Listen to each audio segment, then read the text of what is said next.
எப்பொருள் யார் யாரை கேட்பினும் அப்பொருள் மெய்ப்பொருள் காண்பதறிவு 20/11/2025.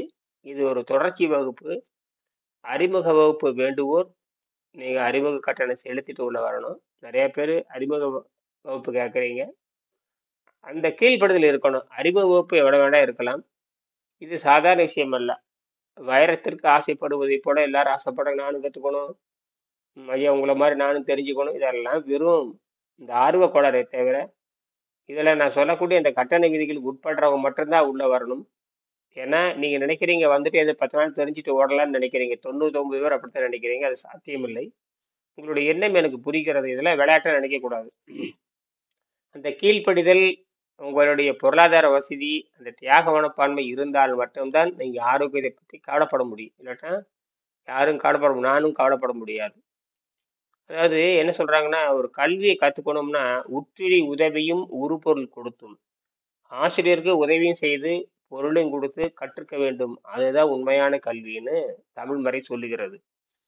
இதெல்லாம் புரியாம வெறும் ஆர்வ கோளாறுல ஏதோ இயற்கை வைத்து நினைச்சு வந்தீங்க, நிறைய பேர் தோல்வி அடைவீங்க. அதனால அருள் கூர்ந்து இது தொடர்ச்சி வகுப்பு. இது மாணவர்கள் ஏற்கனவே பயிற்சி பெற்று நன்கொடை கொடுத்து கற்றுக்கொண்டிருக்கிற மாணவர்களுக்கு மட்டும்தான் இது புரியுமே தவிர புதுசாக வரவங்களும் புரியாது. சரி, இப்போ நம்ம 25வது பாடத்தில் சில தகவலை பற்றி பேசுகிறோம். 25வது பாடத்தில் திருக்குறளில் சில முக்கிய பகுதிகளின் சுருக்கமும் அதை ஒட்டி சில சிந்தனைகளும். அதை ஒட்டி சில சிந்தனைகள். இது 4வது சிந்தனைகள். சரி, இப்போ யாரை கூப்பிடுறாங்க? சரி, உள்ளத்தால் பொய்யாது ஒழுகின் உலகத்துள் உள்ளத்தால் பொய்யாது ஒழுகின் உலகத்தார் உள்ளத்தில் எல்லாம் உடன். சரி, மனத்துக்கண் மாசினல ஆதல். இந்த ரொம்ப ரொம்ப இந்த மனத்துக்கண் மாசிலனாகிறது ரொம்ப ரொம்ப ரொம்ப ரொம்ப ரொம்ப ரொம்ப ரொம்ப கடினம். எனக்கே யாராவது பார்த்தா கோவம் வருதுன்னு, இப்போ யாராவது ஒருத்தரை பார்க்கணும்னு வச்சுக்கோங்க, நான் பார்க்குறேன், அவங்க மேலே எந்த வகையான ஒரு விருப்பு வெறுப்பு இல்லாமல் பார்க்குற அளவுக்கு நான் பழகணும். பார்த்தோம்னா அவ ரொம்ப எதுவுமே மனதில் தோன்றக்கூடாது. நல்லதும் தோன்றக்கூடாது, கெட்டதும் தோன்றக்கூடாது. அந்த மாதிரி தோன்றக்கூடாது. அவங்க மேலே எந்த அபிப்பிராயம் நமக்கு வரக்கூடாது. ஆனால் அது அந்த வந்துட்டு போயிட்டு இருக்குது பாருங்க, அது கூட இருக்கக்கூடாது. இந்த மனத்துக்கண் மாசிலநாதன். மனத்துக்கண்ண உள்ளம்னு அர்த்தம். என்னது? உள்ளம்னு அர்த்தம். ஆமா. இப்ப 2 குறள் சொல்லியிருக்கேன். மேல ஒரு குறள், கீழே ஒரு குறள். இந்த 2 குறளுக்கு உள்ள வேறுபாடு என்ன? யாரை கூப்பிட்டு இருக்காங்க? யாரு இது? சரி. இப்புத்தகத்தில் ஆரம்பத்தில்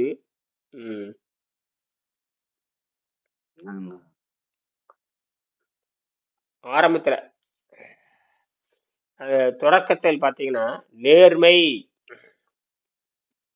நேர்மை பற்றி எழுதியிருக்கிறேன். ஒரு எடுத்துக்காட்டுடன் மேற்கண்ட 2 குறட்பாக்களையும் விளக்க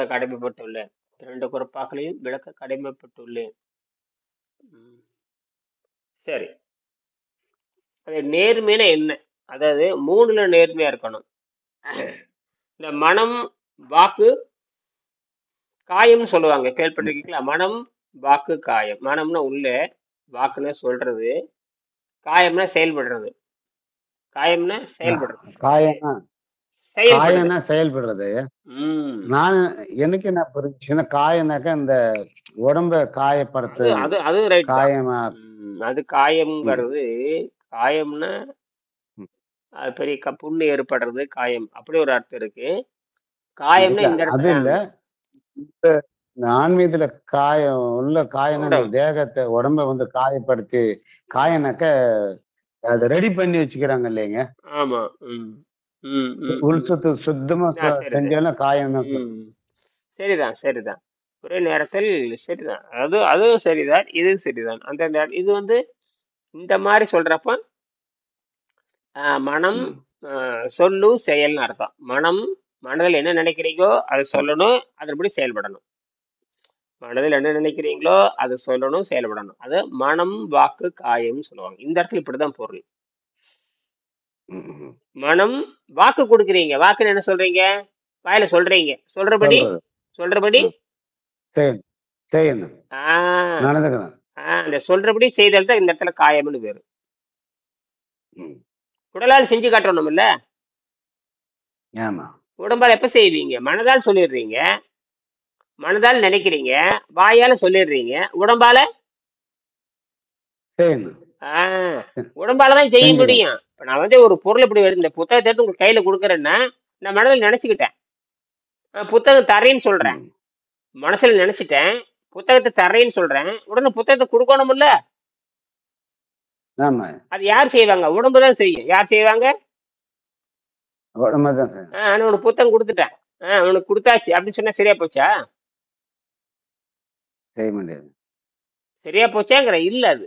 அப்ப இல்ல. இதத்தான் இந்த மனதில் உறுதி வேண்டும், வாக்கில் தெளிவு வேண்டும் சொல்லுவாங்க. மனதில் உறுதி வேண்டும், வாக்குல தெளிவா இருக்கணும். வாக்கள் தெளி செய்ய முடிஞ்சாதான் ஒரு அத சொல்லணும். சொல்லணும். இல்லைன்னா கம்முன்னு இருக்கணும். அப்ப உங்களுக்கே தெரியும். அப்ப உங்களுக்கு தகுதி என்னன்னு உருவாக்கிக்கணும். தகுதி என்னன்னு முதல்ல உருவாக்கிக்கணும். முதல்ல நாம இதை செய்ய முடியுமா? இதுக்கு நம்ம ஒத்துழைக்க முடியுமா? இந்த காரியத்தை நம்மளால செய்ய முடியுமா? இது இவ்வளவு செலவாகுது, இந்த பொருளாகுது, என்னென்ன சொல்றாங்க அப்படிங்கிறதெல்லாம் அது உறுதிப்படுத்தணும். வெறும் ஆர்வ கோளாறுல இங்க வரக்கூடாது. எதுவுமே எந்த உலகத்துல எதுவா இருந்தாலும் இதை பாரு நான் செய்யறேன் அப்படின்னு சொல்லிட்டு மாட்டிக்க கூடாது. என்னது? ஆமா. இதுதான் இந்த இடத்துல. சரி, இப்ப ஒரு சின்ன நடவடிக்கை நடக்குது. அதாவது இப்புத்தகத்தின் ஆரம்பத்தில் இது முதல்ல பார்த்தீங்க முதல் முதல் நாலாவது பதிப்புல பார்த்தீங்கன்னா இந்த நேர்மை பக்கத்து 4வது பதிப்பு 4வது பக்கம்னு வச்சுக்கலாம். அதை பார்த்து இந்த நேர்மை பத்தி சொல்லியிருப்பாரு. உலகத்திலே சிறந்தது நேர்மை தான். இந்த நேர்மைக்கு என்ன எடுத்துக்காட்டுனா அந்த மனதில் தெளிவு, வாக்கில் தெளிவு, செயலில் தெளிவு, இந்த 3மே இருந்தா தான் செய்ய முடியும். நான் என்னுடைய நண்பர் ஒருவரை சந்திக்க போகிறேன். ஒரு உணவுச்சாலையில் அவர் உணவு அருந்திக் கொண்டிருக்கிறார். அவரை நான் சந்திக்கிறேன். அவர் என்னை உடனே நீங்கள் சாப்பிட்டு விட்டீர்களா என்று கேட்கிறார். என்று மரியாதையின் காரணமாக கேட்கிறார். நான் இதுவரை சாப்பிடாமலே இருந்த போதிலும்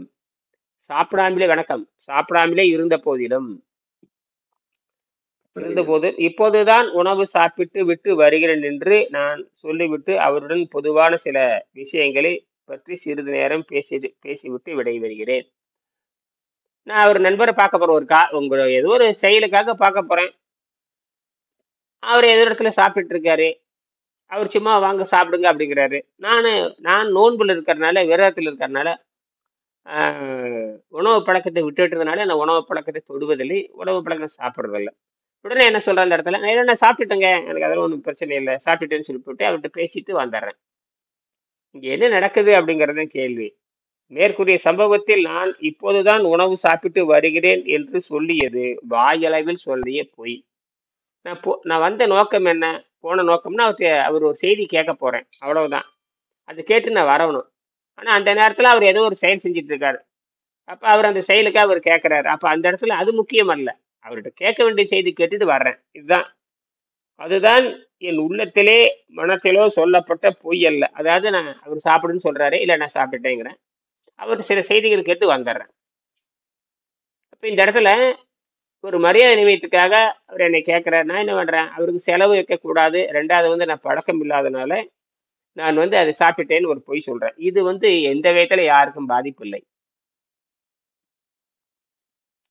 எந்த விதத்திலையும் யாருக்கும் போனது எதுக்காக போனீங்க? அவர்கிட்ட இருந்து சில செய்திகள் கேட்க போனீங்க. அது கேட்டாச்சு, வந்தாச்சு. இடையில் நடந்த இந்த சம்பவத்துக்குலாம் அர்த்தம் இல்லை, பொருள் இல்லை. அதுதான் இந்த இடத்துல. அது என் உள்ளத்திலோ அல்லது மனதிலோ சொல்லப்பட்ட பொய் அல்ல, சுயநலம் கருதி சொல்லப்பட்டதும் அல்ல. ஆக இதைத்தான் திருவள்ளுவர் முன்னாலேயே உணர்ந்து மேற்கண்ட 2 குறட்பாக்களுக்கும் கூறியிருக்கிறார். அது என்ன? பொய்மையும் வாய்மை இடத்தே புரை தீர்ந்த நன்மை பயக்கம் எனும்.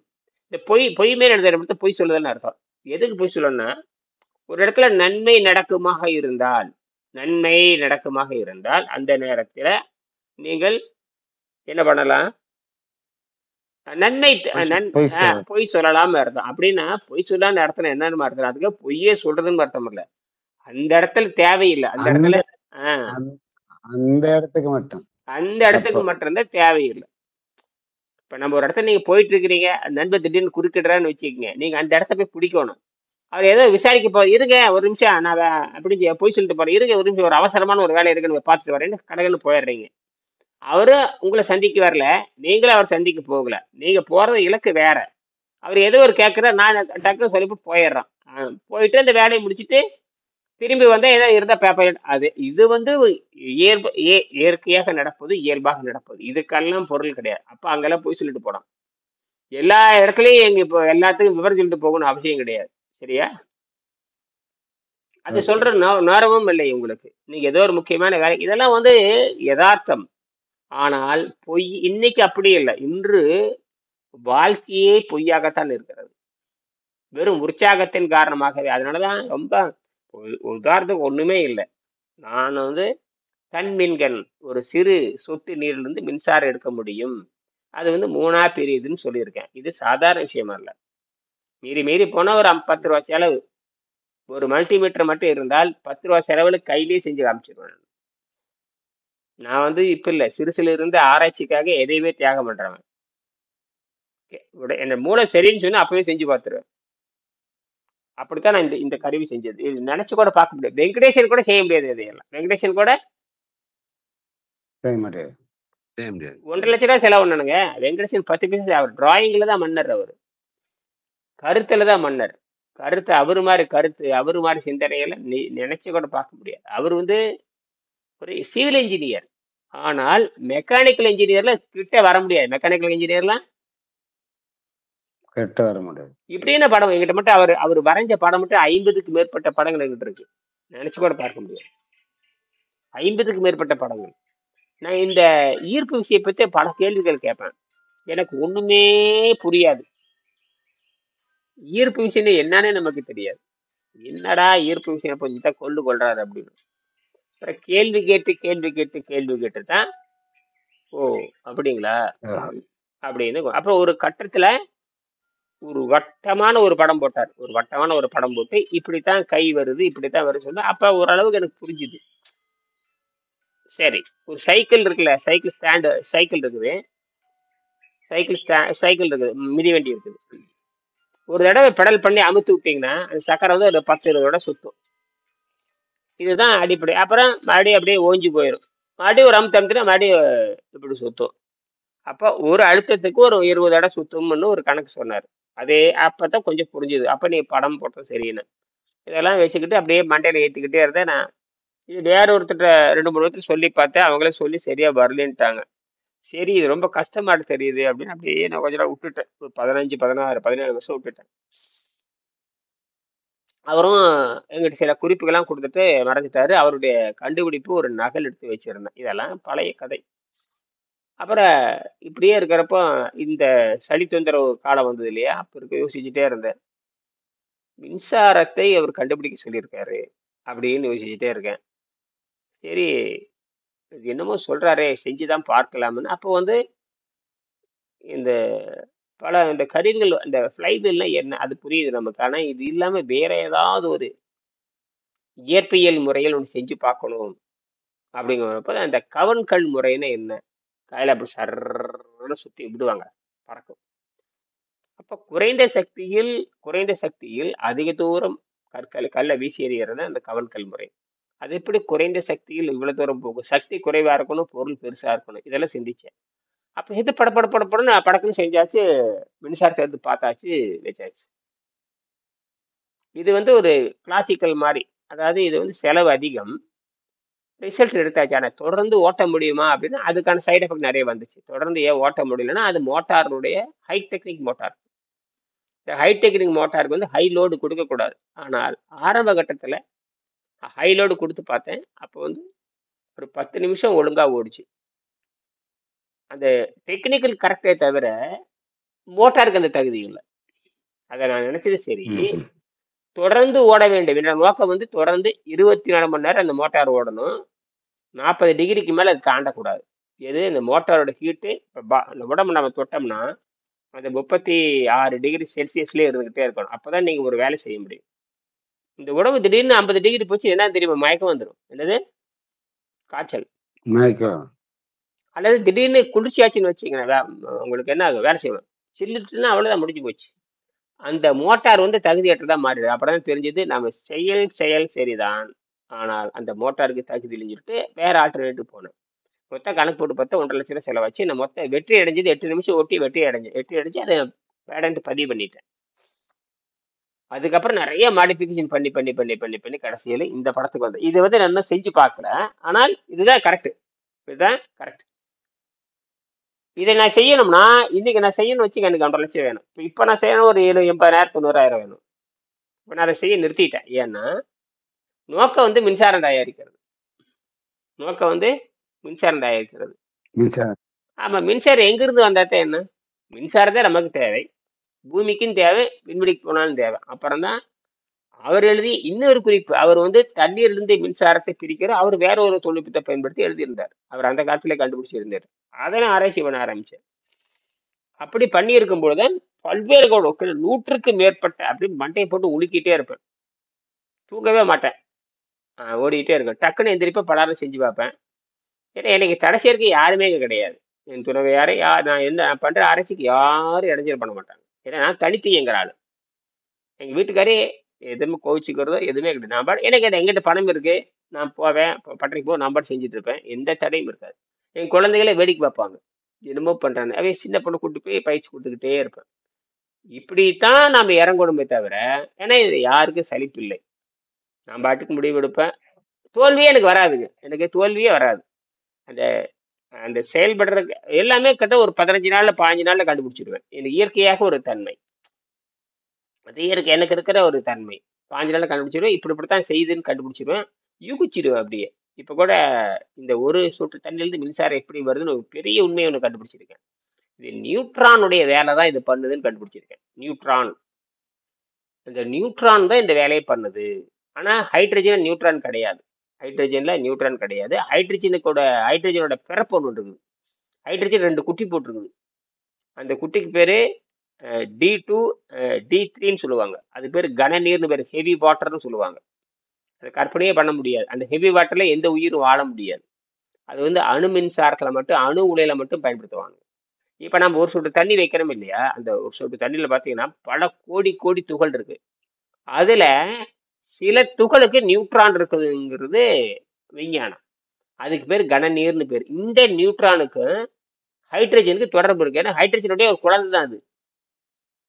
ஹைட்ரஜனுக்கு வந்து நியூட்ரான் கிடையாது. ஹைட்ரஜனுடைய பிறவி, அது பேர் ஐசோடோப்புன்னு சொல்லுவாங்க. இந்த ஹைட்ரஜனுடைய பிறவிக்கு வந்து எதற்கு நியூட்ரான் இருக்கிறது.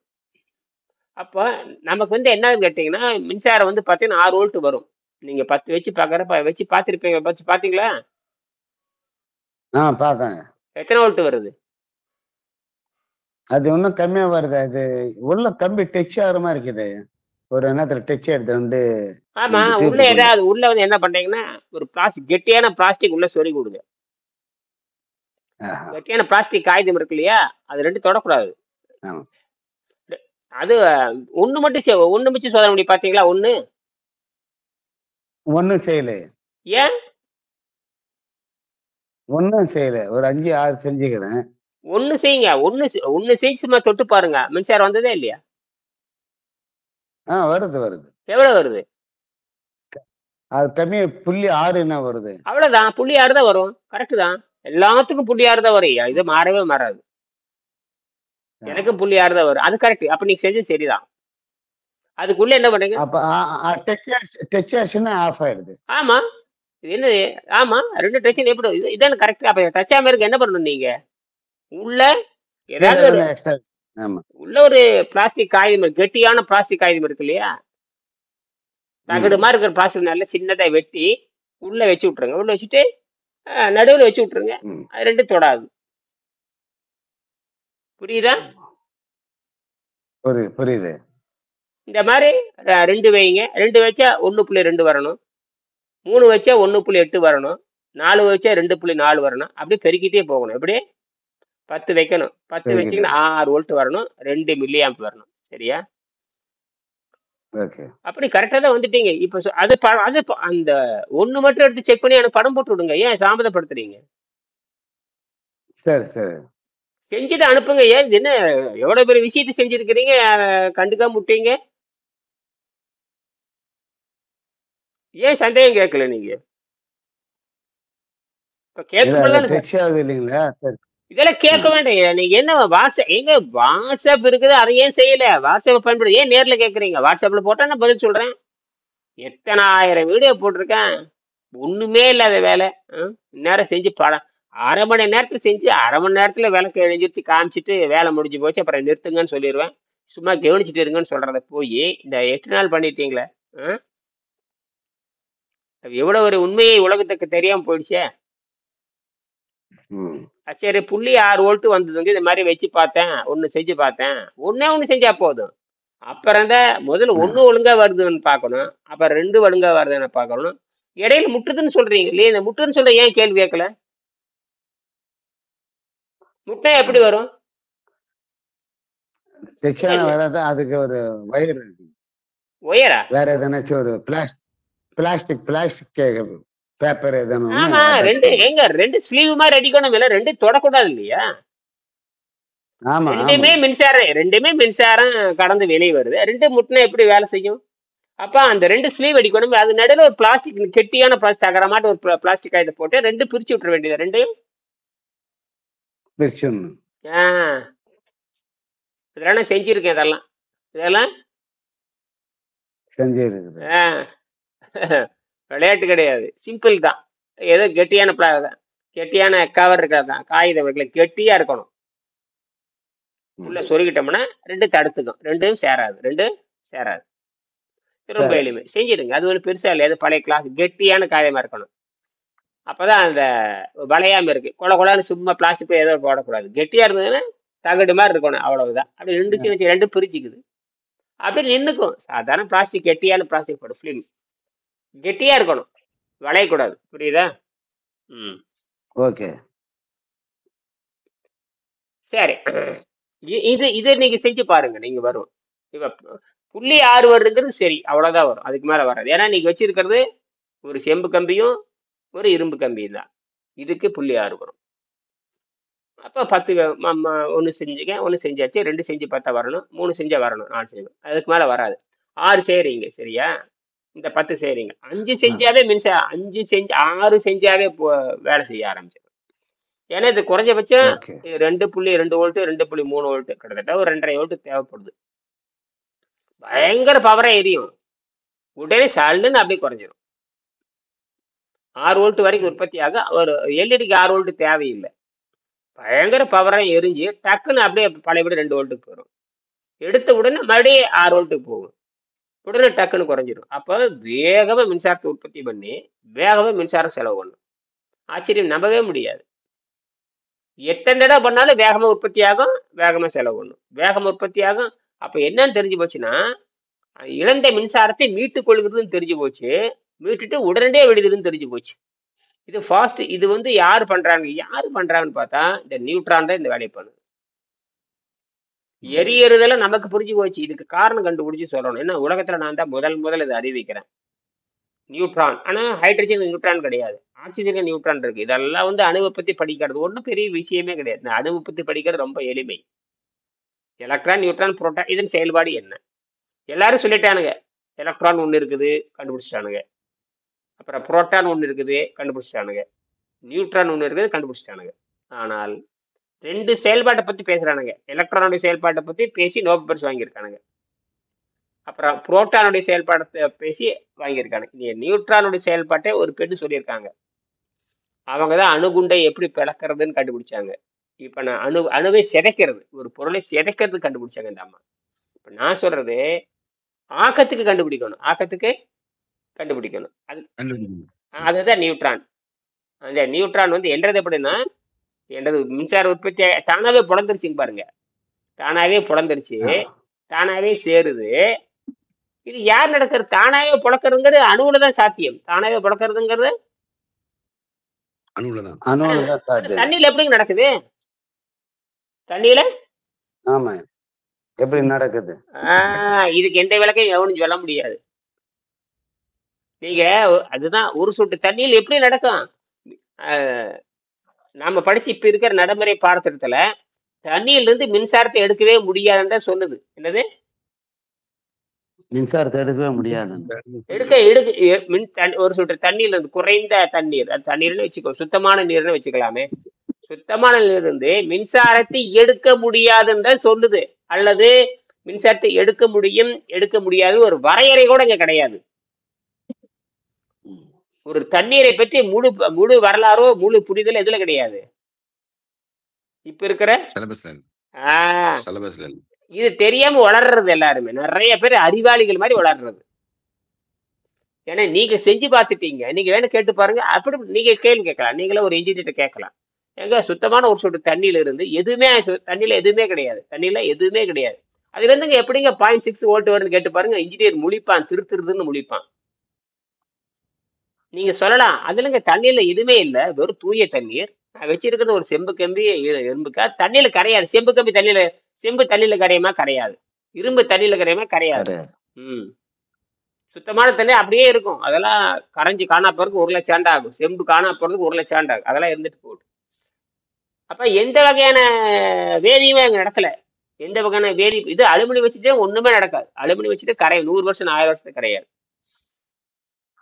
அலுமினி வந்து தண்ணியில, அலுமினிய பாத்திரத்துல நீங்க சூடு பண்றீங்க, கரைஞ்சு போதா? இல்ல.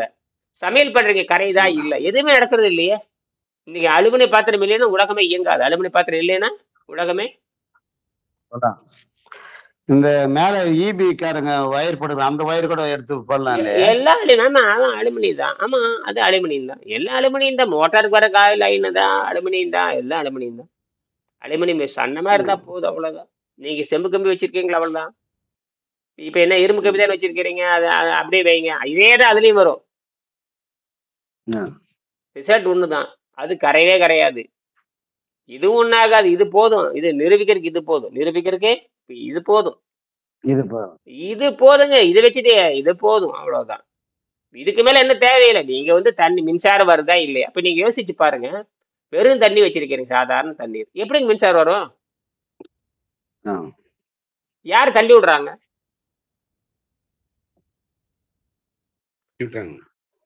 நீங்க சொன்ன மாதிரி. சரி.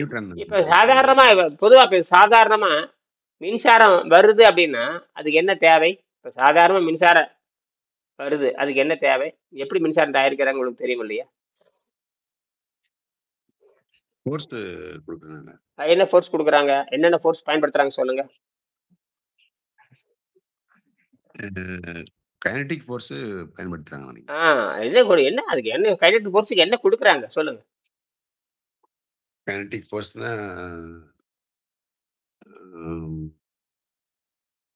மின்சாரம் என்னென்ன வகையில தயாரிக்கிறாங்க சொல்லுங்க வெங்கடாச்சலம். மின்சாரம் என்னென்ன வகையில தயாரிக்கிறாங்க? நிலக்கரி, நிலக்கரி வச்சு மின்சாரம் எடுக்கலாம். அப்புறம் அணு மின்சாரம், இந்த தண்ணியில எடுக்கிறேன் ரெகுலர். அது சரி. நீங்க சொன்ன மாதிரி வீல சுத்தி வச்சு தண்ணியில அதுதான் எடுக்கிறாங்க. அப்புறம் பேட்டரியில அணு மின்சாரம், பேட்டரி, அணு மின்சாரத்தில் எடுக்கிறாங்க. அப்புறம் அணுவை பயன்படுத்தி மின்சாரம் எடுக்கிறாங்க. காற்றை பயன்படுத்தி மின்சாரம் எடுக்கிறாங்க. தண்ணீருடைய வேகத்தை வச்சு மின்சாரம் எடுக்கிறாங்க. அப்புறம் அப்புறம் அப்புறம் இதுதான் இது நம்மளுக்கு எனக்கு தெரிஞ்சது இவ்வளவுதான். அப்ப ரைட்டு, இது சரிதான். இன்னொன்னு, பெட்ரோல் ஊத்தி எடுப்பாங்க, சீமனை ஊத்தி எடுப்பாங்க, டீசல் ஊத்தி எடுப்பாங்க. இது கண்முன்னாண்டு பாக்குறது என்னது? சரி, இதெல்லாம் இல்லாமையே சரி எல்லாமே மின்சாரம் வருதா இல்லையா?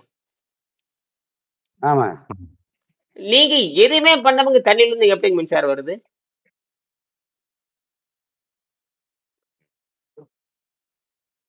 எப்படிங்க? அப்போ அது எப்படி உற்பத்தி ஆகுது? இதுக்கு பேரு தானாகவே உற்பத்தி ஆகுதுன்னு அர்த்தம். இது யாருனாலையும் ஜீரணித்துக் கொள்ளவே முடியாது. யாருனாலையும் ஜீரணிக்க முடியாது. அது எப்படி தானாம வருது? அது ஒரு வோல்ட் வந்தானே, அரை வோல்ட் வந்தானே? ஒரு வோல்ட் தான் 2 வோல்ட்டா மாறும். 10 வோல்ட். நீங்க 6 வோல்ட் எடுக்கிறீங்க, 10 வோல்ட் எடுப்பீங்க, 20 வோல்ட், 100 வோல்ட், 1000 வோல்ட் கூட எடுக்கலாம். வோல்ட் வந்தாச்சு இல்லையே, எங்க வரும் வோல்ட்? உலகத்துல எங்கேயுமே கிடையாது. சிறுதுளி பெருவெள்ளம். அதெல்லாம் ரைட்டு. என்ன டெக்னிக்னு யோசிக்கணும். மூளை இருக்குல்ல, சிந்திங்க. இப்ப நான் கேட்கற கேள்வி சாதாரண கேள்வி இல்ல. மின்சாரத்தை எப்படி எடுப்பேன்? இது எப்படி ஒரு சொட்டு தண்ணி? சாதாரண நீர். சாதாரண நீர்ல எதுவுமே இல்லை. ஆக அந்த நீர்ல இருந்து நேரடியே மின்சாரம் வரும்.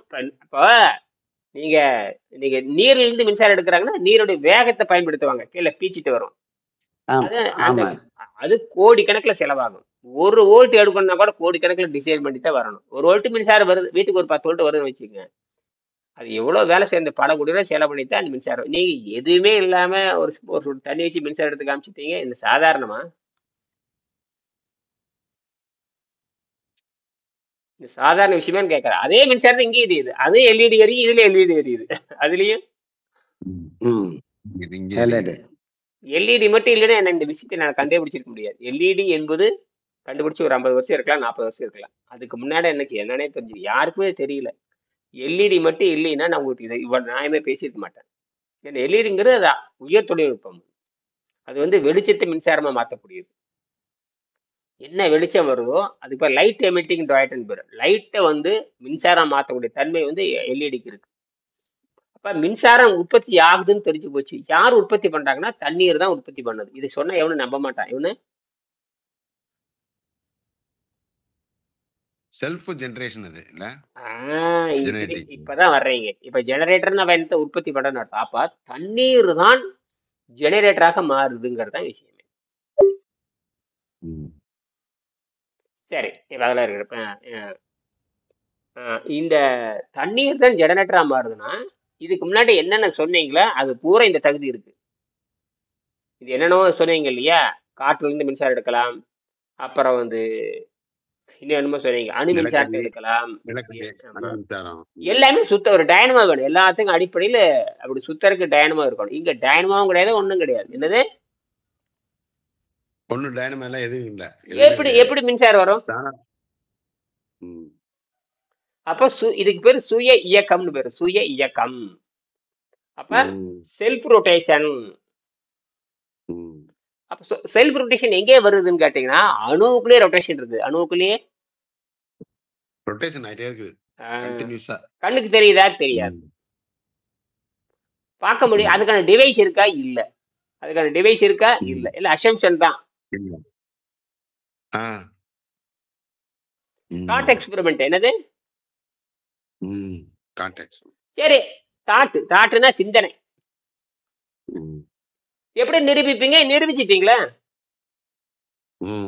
எப்படி மின்சார வழி வருது? அப்ப நீ சொல்றதுங்க நடக்குது. 2 கம்பி வச்சு பாருங்க. இன்ஜினியர் தடுமாறுறாரு. இன்ஜினியர் வச்சு பார்த்தா தான் இன்ஜினியர் செய்யவே இல்லை. சுந்தர் செஞ்சு பார்த்தா தானே தெரியும். அவரு கூட செஞ்சுட்டாரு. செஞ்சு பார்த்தா தான் தெரியும், இல்லைன்னு தெரியவே தெரியாது. காரணம் அது ஆணவம். நம்மகிட்ட இருக்கிற ஒரு ஆணவம். ஆணவத்தை ஒழிக்காத வரைக்கும் எதையும் கண்டுபிடிக்க முடியாது. சரியா? சரி, அது ரொம்ப ரகசியம். அப்புறம் அந்த ஸ்வீடன் கார்ட்ட பேசிட்டு இருக்கேன், கட்டுரை எழுதிட்டு இருக்காரு. அந்த மாதிரி கட்டுரை முடிவு பண்ணிருப்பாரு. அவர் எழுதிட்டு இருக்காரு. நான் நேற்று கூட கரெக்ஷன் பண்ணி அனுப்பிச்சிருக்கேன். அவரும் இன்ஜினியர் தான், ட்ரிபிள் இன்ஜினியர். இன்ஜினியர் வேலைக்கு தான் அவர் பண்ணிட்டு இருக்காரு. நம்ம இருக்க 2-3 பேர் இருக்காங்க. நீங்க சிவில் இன்ஜினியர், அவரு ட்ரிபிள் இன்ஜினியர். இன்னொருத்தர் இருக்காரு, நம்ம சம்பத். அவர் வந்தார் இல்லையா, செஞ்சு சம்பத். அவரு ஆரோக்கிய பால் கம்பெனில இன்ஜினியர், ட்ரிபிள் இன்ஜினியர். அவரும் செய்ய சொல்லியிருக்க, அவரு செய்யல. சோம்பேறித்தனம். இப்போ இதுல இந்த மாதிரி கண்டுபிடிக்கிறதுனால என்ன ஆக்கப்பூர்வமான செயல் என்ன சாமி? இது என்ன சொல்ல வர்றோம்? மலிவா மின்சாரத்தை எடுக்க முடியும்னு சொல்றோம். இல்ல, ஆக்கப்பூர்வமா சொல்றோம். ஆனா ஆக்கப்பூர்வமான அதுக்கு அது எப்படி இம்ப்ளிமெண்டேஷன் பண்றது சமூகத்துல? முதல்ல இதை புரியுதான்னு பார்க்கணும். இந்த தண்ணீர் தானாகவே பிரியுது. இதை எப்படி அடுத்த கட்டத்தை கொண்டுட்டு போறது? ஃபர்ஸ்ட் இது பேஸ ஒரு இதை கண்டுபிடிச்சு வைக்கணும். ம் இத வந்து மக்கள் வந்து அடுத்து எடுத்துட்டு விஞ்ஞானிகள் மக்கள் அதுக்கான கூப்பிடுங்க. இது அடுத்தது விஞ்ஞானிகளோ மக்களோ விஞ்ஞானிகிட்ட சொல்லி இதை எப்படி அடுத்த கட்ட வளர்க்கலாம். இப்போ இது வந்து நமக்கு வந்து அதிகமான வாட்ஸ் வேல்யூ வேணும், என்ன பண்ணலாம்? இப்ப நீங்க கண்டுபிடிச்சிருக்கோம் கண்டுபிடிப்பாளர்கள் கண்டுபிடிச்சிருக்காங்க. ம் அடுத்து விஞ்ஞானிகள் வந்து இது எப்படி இதை வந்து டெவலப்? முறைப்படுத்தணும், டெவலப் பண்ணணும். ம் டெவலப் அதுக்கு பண்ணுவாங்க. அதுக்கு அதுக்கப்புறம் வந்து ஆ ப்ரொமோட்டர்ஸ் வந்து பண்ணணும். ப்ரொமோட்டர்ஸ் வரணும் அடுத்தாப்புல அதுக்கு. இதுக்கு என்ன தெரியுமா பண்ணணும்? இப்போ மின்சாரத்தை 40 உற்பத்தி நிமிஷம் தான் ஆகுது. இதுக்கு தான் ஆள் இல்லை. நான் அதுதான் வாய் விட்டு கமெண்ட் இருக்கேன். இதை வந்து என்ன பண்ணணும் கேட்டிங்கன்னா, வாட்ஸ் வேல்யூ அதிகப்படுத்தணும். இப்போ வோல்ட்டு தான் இருக்குது, ஆம்பியர் கிடையாது. ஆம்பியர் ரொம்ப லோ ஆம்பியர் இருக்கு. குறைஞ்சபட்சம் ஒரு 5 வாட்ஸ் பல்ப் எரியணும். 5 வாட்ஸ் பல்ப் எரியணும். 5 வாட்ஸ் பல்ப் எரியணும்னா 5 வோல்ட் ஒரு ஆம்பியர் வேணும். எங்கிட்ட 5 வோல்ட் இருக்குது, ஆம்பியர் வந்து ஒண்ணுமே இல்லை. ஆம்பியர் வந்து 2 மில்லி ஆம்பியர், குறைஞ்சபட்சம் 1000 மில்லி ஆம்பியர் இருக்கணும். எவ்வளவு? 1000 மில்லி ஆம்ப் இருக்கணும். 1000 மில்லி ஆம்பியர் இருக்கு, 5 மில்லி ஆம்பியர் தான் இருக்கு. சரி, அத வந்து எங்க வைப்பீங்க சாமி? இத வைக்கிறீங்க, வோல்ட் மீட்டர் வச்சிருக்கீங்க. அடுத்தாப்புல அந்த அந்த ஆம்பியர் இத வந்து எங்க வைப்பீங்க? அது தனியா முதல்ல நான் சொல்றது இது வருதான்னு முதல்ல செக் பண்ணுங்க. முதல்ல அது அடுத்த கேள்விக்கு போயிட்டீங்க. அப்புறம் அடுத்தது என்னன்னு கேட்பீங்க. அப்புறம் அடுத்தது என்னன்னு கேட்பீங்க. கேள்விதான் கேட்பீங்களே தவிர செயல்பாட்டுக்கு வர மாட்டீங்க. என்னது செயல்பாட்டுக்கு? நான் தான் சொல்றேன்ல, இது வோல்ட் தான் இருக்குது, ஆம்பியர் கிடையாது. அந்த அடுத்த ஆம்பியருக்கான வழி வேற வழி, அது எனக்கு ஐடியா பண்ணி வச்சிருக்கேன். முதல்ல இது வருதான்னு செக் பண்ணுங்க. இது இந்த இது 0.6 வோல்ட் வருதா? அதுக்கு பயங்கர செலவாகும். இதுக்கு செலவே கிடையாது. கண்டுபிடிச்சதுக்கு செலவு இல்ல, அது புதுமையா கொண்டு வரதுக்கு செலவாகும். என்னது புதுமையா கொண்டு வர்றதுக்கு? முதல்ல இதை செய்யுங்க. செலவில்லாததுக்கு செய்யணும். முதல்ல நீங்க இதை செஞ்சு பார்த்துட்டு கூப்பிடணும், அப்பதான் அது புரியும். அப்ப நாங்க உங்களுக்கு கேள்வி கேட்போம். இப்ப கேட்டோம் பாருங்க அவர்கிட்ட. இதுக்கு அவர் சாதாரண ஒரு கட்டிட மேஸ்திரி தான். அவர் ஆர்வத்துல செஞ்சிட்டாரு, 0.6 வோல்ட் வருது சொல்லிட்டாரு. இப்ப இது எப்படி இந்த தண்ணீர்ல இருந்து மின்சாரம் வரும்? அது ஒரு எப்படி வரும் அப்படின்னா, அது அதிர்ந்து கொண்டு இருக்குன்னு அர்த்தம். எது அதிருது? அது வைப்ரேட்டர்னு அர்த்தம். அது ரொட்டேட்டர், வைப்ரேட்டர், ஆசிலேட்டர், எப்படி வேணா வச்சுக்கலாம். குவாண்டம் வைப்ரேட்டர்னு பேரு. குவாண்டம் என்னங்க? குவாண்டம்னா சிறுசுன்னு அர்த்தம், அணுன்னு அர்த்தம். குவாண்டம்னா அணுன்னு அர்த்தம். அணுன்னா சின்ன பொருள் வச்சுக்கலாம். குவான்டிட்டி, இந்த குவான்டிட்டியினுடைய சுருக்கம் தான் குவாண்டம். குவான்டிட்டியினுடைய சுருக்கம் தான் குவாண்டம்.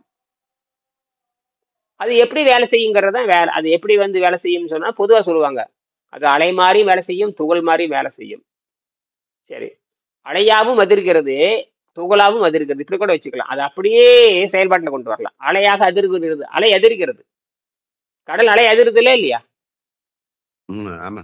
கொஞ்சத்தை அதிருது. அப்பா அடிச்சு தூக்குது பாருங்க. அலை கொஞ்சத்தை அடிச்சு தூக்கி என்ன கப்பலவே கமுத்திருமே அலை அடிக்கிறது. அப்ப அணுவாம இருக்குது. அணு எப்படி?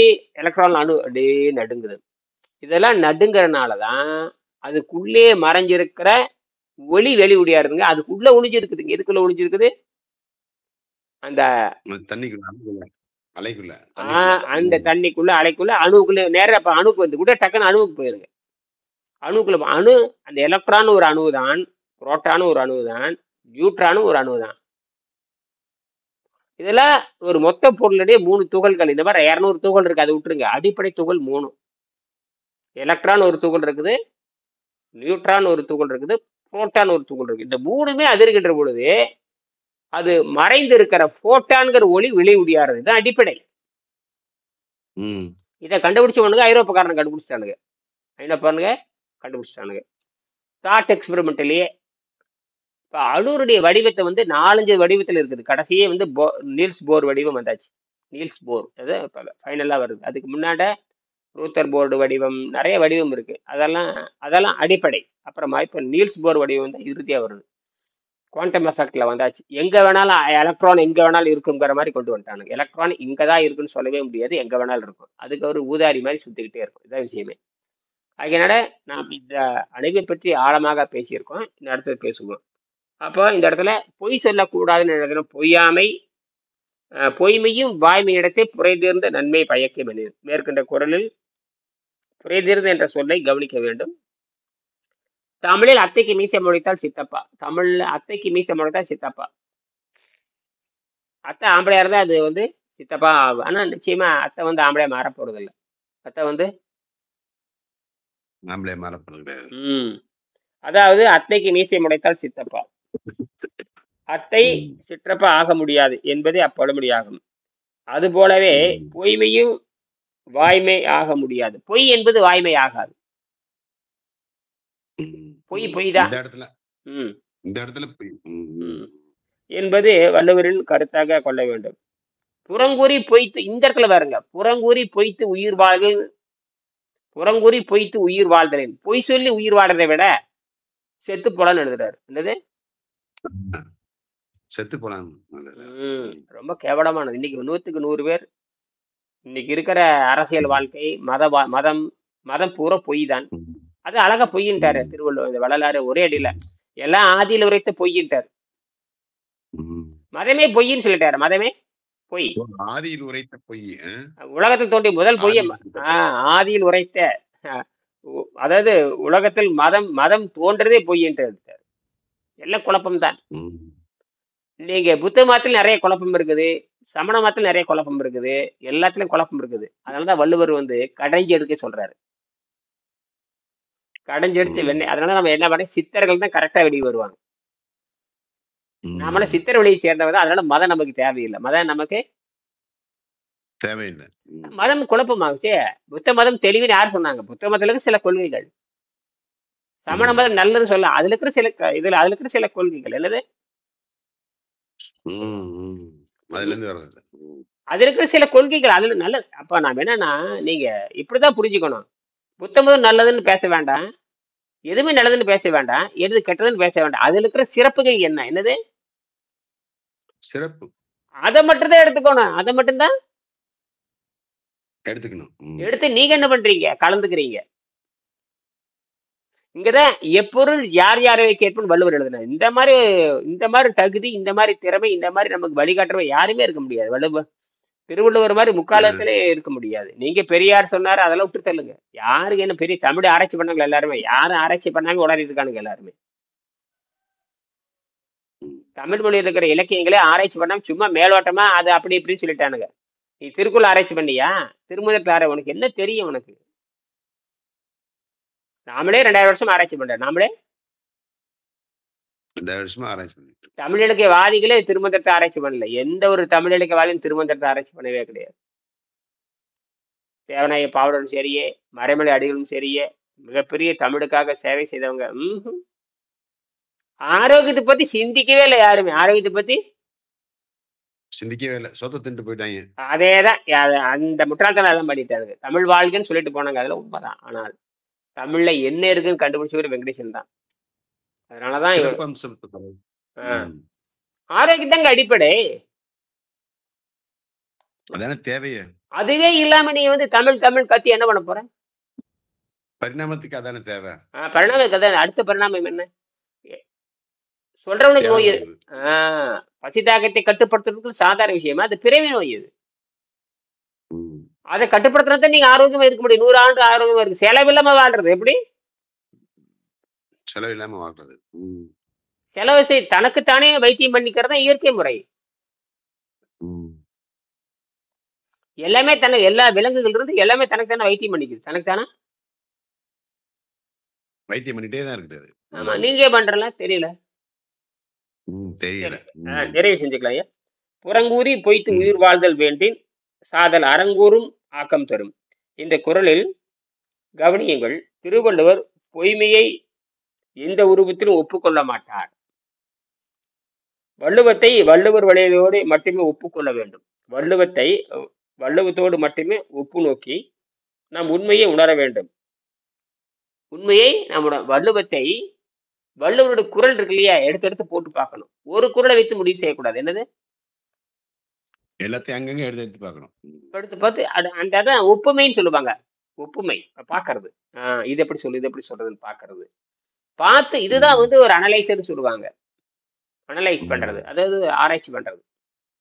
ஒருத்தர் ம். மாதிரியே 2 3 குறள் இருக்கான்னு பார்க்கணும். அதுல இருக்கிற சிறப்புகள் எடுக்கணும். அதுக்கான ஒழுங்குகள் எடுக்கணும். எதுல அதிக நன்மை இருக்குன்னு பார்க்கணும். அப்படி ம். பார்த்துதான் நம்ம முடிவெடுக்கணும். சரிங்களா? மீண்டும் சந்திப்போம் இதை பத்தி. சரி. நன்றி, வணக்கம். நன்றி.